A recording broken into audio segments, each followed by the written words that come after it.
Hi, Cat. Today, we're going to read The Saggy, Baggy Elephant.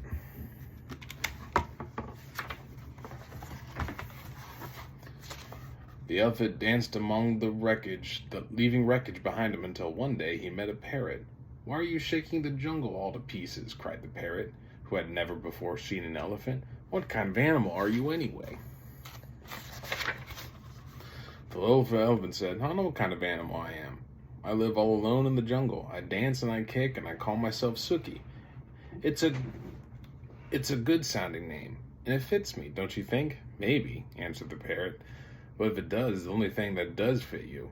Your ears are too big for you, and your nose is way too big for you, and your skin is much, much too big for you. It's baggy and saggy.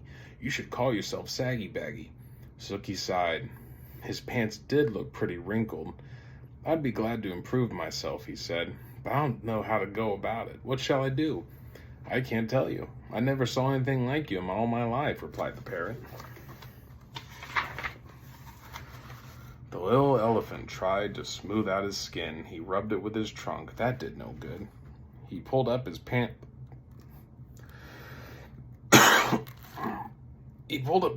legs, but they fell right back into dozens of wrinkles.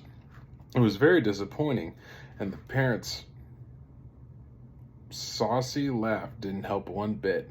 Just then, a tiger came walking from the woods. He was a beautiful, sleek tiger. His skin had fit him like a glove. Suki rushed up to him and said, "Tiger, please tell me how your skin is so fine."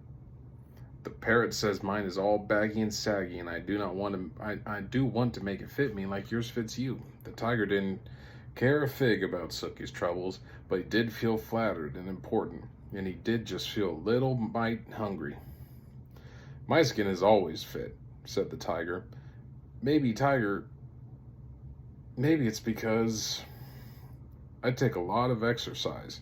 But," added the tiger, "if you don't care for exercise, I shall be delighted to nibble a few of those extra pounds off his skin for you." "Oh, no, thank you. No, thank you," cried Suki. "I love exercise. Just watch me."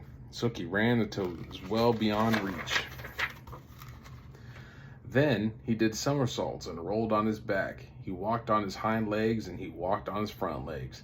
When Suki wandered down to the river to get a big drink of water, he met the parrot. The parrot laughed harder than ever. "I tried exercising," sighed the little elephant.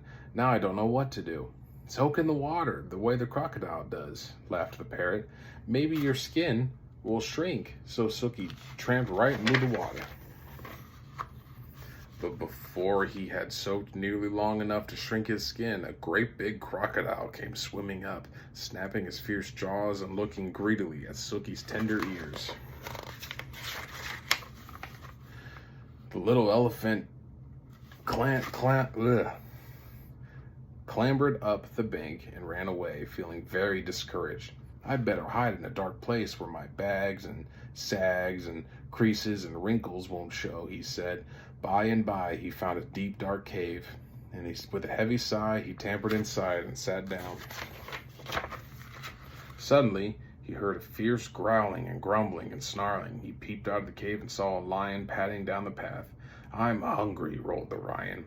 "I haven't had a thing to eat today, not a thing except a thin, bony antelope and a puny monkey and a buffalo, but such a tough one, and 2 turtles, but you can't count turtles. There's nothing much to eat between those saucers they wear for clothes. I'm hungry. I could eat an elephant." And he began to pad straight toward the dark cave where the little elephant was hidden. "This is the end of me, sags, bags, wrinkles, and all," thought Suki, and he let out a big, triumphing bellow. Just as he did, the jungle was filled with a terrible crashing and an awful stomping. A whole herd of great gray wrinkled elephants came charging up, and the big hungry lion jumped up in the air, turned around, and ran away as fast as he could. Suki peeped out of the cave, and all the big elephants smiled at him. Suki thought they were the most beautiful creatures he had ever seen.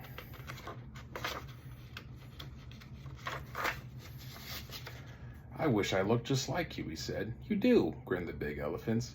You're perfectly dandy, little elephant. And that made Suki so happy that he began to dance 1, 2, 3 kick through the jungle with all those big, brave, friendly elephants behind him. The saucy parrot watched them dance, but this time didn't laugh, not even to himself. The end. Wow, that was a really good book. I think it's important that we love how we look, no matter what we look like. For example, you have really unique eyes, and you're very tall, and I think that's awesome. I love you so much, honey, and I really miss you. Hey, I need you to remember the secret mission. You gotta do one nice thing for mommy every day that I'm gone, whether it be give her a big hug, pick up your toys, or help her with the dishes. If you could do that, that would make mommy so happy. But all right, I gotta go. I really miss you. Bye.